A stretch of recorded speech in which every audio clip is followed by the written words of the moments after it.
This is by far my favorite way to style my curly hair, so I'm going to show you exactly how I achieve more volume and definition through finger coiling that you can do yourself with the products you already own. Welcome back, my friends!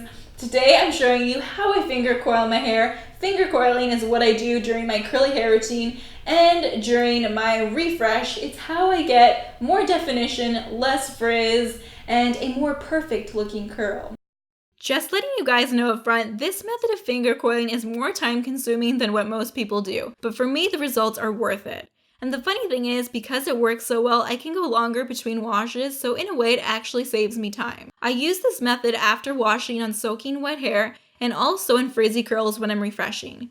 Make sure you don't try to do this on dry hair. I've tried this, and it just doesn't work. It makes my hair frizzy and the coils don't hold together properly. So first I'll tell you what you need to do to complete this look. What you're going to need is a hair tie or some kind of clip, a comb, I like to use a comb, and a spray bottle in case your hair starts to dry as you go through. My hair usually does, so sometimes I have to re-wet it as I go. My finger coils have been a lot finer than usual, and I find that this gives me so much more volume. Finger coiling is something that I used to do when my hair was really damaged and my curls stopped curling. I don't know if you guys have ever experienced that, but I straightened my hair every single day in high school, in grade 11. And my curls stopped curling. When I decided I wanted to get my curls back and work on be nicer to my hair, finger coiling is something that I did to help encourage my curls to curl. And it helped my hair look a lot nicer during some of those more awkward periods when your hair is growing back out. If you don't want to take the time to do pieces that are this fine, you can absolutely do bigger sections and you can just separate them after if you like. I personally like taking the time to do with the thinner pieces, that way I don't have to separate later. Separating later is fine, I just find that it makes a little bit more frizz. And maybe I don't want frizz that day, maybe I want it to be a little bit neater and more perfect. But let's be real, I can't call my curls perfect. I feel like curly hair in nature is just not perfect. It'll never be perfect, but we can try. I'm going to show you close up what I'm doing. A closer up shot. So see, I just pulled this hair. See how there's separation here? These are two separate pieces. They shouldn't twist together. So just taking the curl and wrapping it around my finger like that all the way up and pulling it down gently. And this piece I'm going to separate even further, wrapping it around my finger counterclockwise away from my face because that's my curl pattern, and just letting it fall. The only pieces of my hair that I won't do super thin like this are my bangs, because when my bangs get really finely finger coiled, they look a little weird, so we're not gonna do that today. You can see the difference, this isn't actually how my curls would like to fall. They're kind of chunkier, like these pieces over here. So I like doing this because it makes my hair bigger. It's an illusion.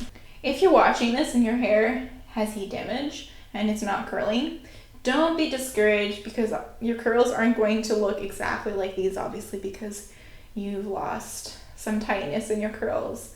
And obviously everyone's hair turns out a little bit different when they finger coil. Your hair probably will turn out a little bit different than mine, but that's the fun of it, isn't it? We're all different and beautiful in our own way. Here I applied 1 pump of Diva Curl styling cream to my hair following a wash with Diva Curl No Poo and 1 condition. Using a gel can give even more definition and shine, but I personally prefer a more natural, lighter look with a little bit of frizz and more volume most weeks, unless I have a particular reason for it or I'm trying to go for a certain look. I'm just going to spray my hair because I feel it drying out right before my eyes.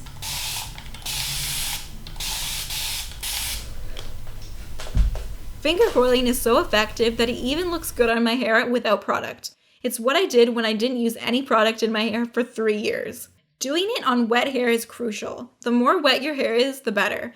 The water helps to bind the curls together to form ribbons. Re-wet your hair as needed throughout the process. Using a comb or brush helps to smooth the hair cuticle and helps you see which pieces belong together.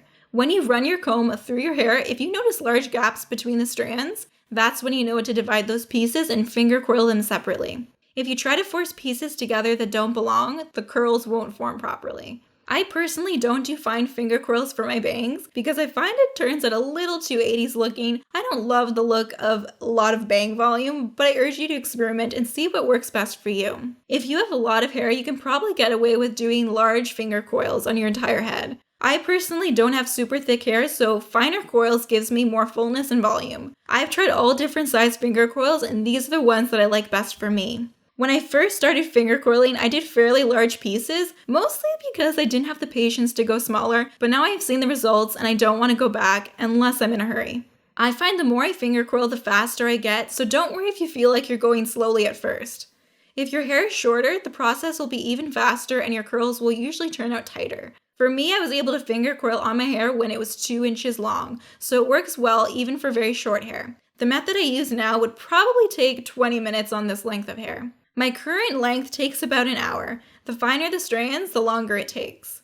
Having long nails, I find, can get in the way when you're finger coiling. It can snag and pull your hair. For this reason, I now choose to keep my nails short. See what works best for yourself. If you have heat damaged or chemical damaged hair that is having trouble curling, finger coiling is a great method to help encourage those pieces to curl again.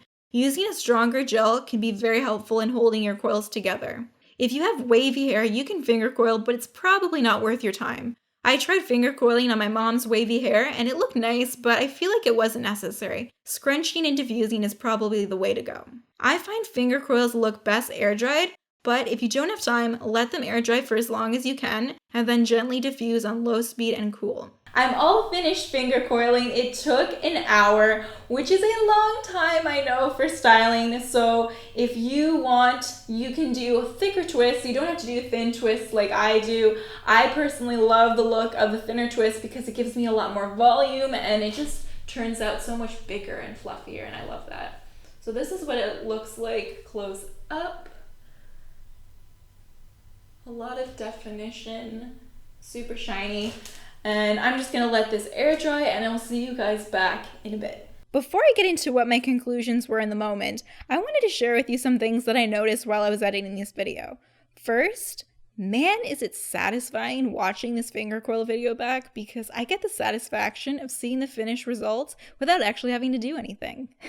Did you guys ever play The Sims and make your Sims work out really hard, read a lot of books, and when they became super smart, fit, and charming, it just brought you so much satisfaction?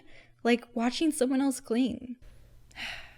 Anyway, back to the hair. At this point, if you want even more shine and less dryness, you can add a couple drops of jojoba oil or argan oil to your hands, rub them together, and gently apply it to any dry areas. I didn't bother with this step because my hair was already super shiny and hydrated. I actually used the One Condition Decadence and my curls turned out really moisturized. I did a video reviewing it, which will be out soon. Also, a great thing about this method is that you'll find that days 2 and 3 hair are super easy to refresh. But now let's get back to my reactions from the video.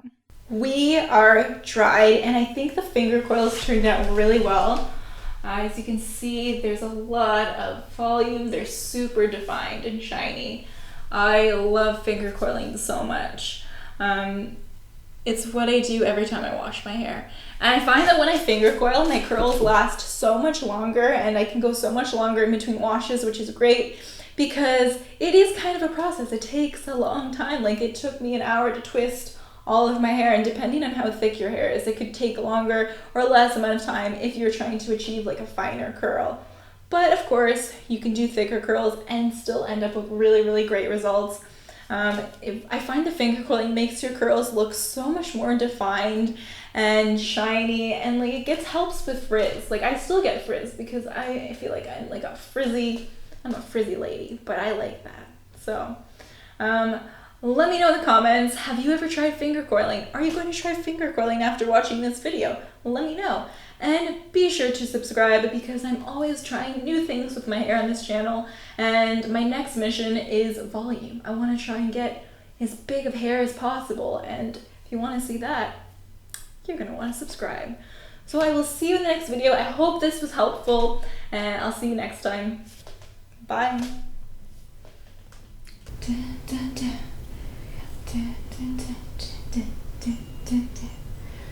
you guys ever just like dance to music that doesn't exist, or like make up your own songs? That might just be me. because I'm super special.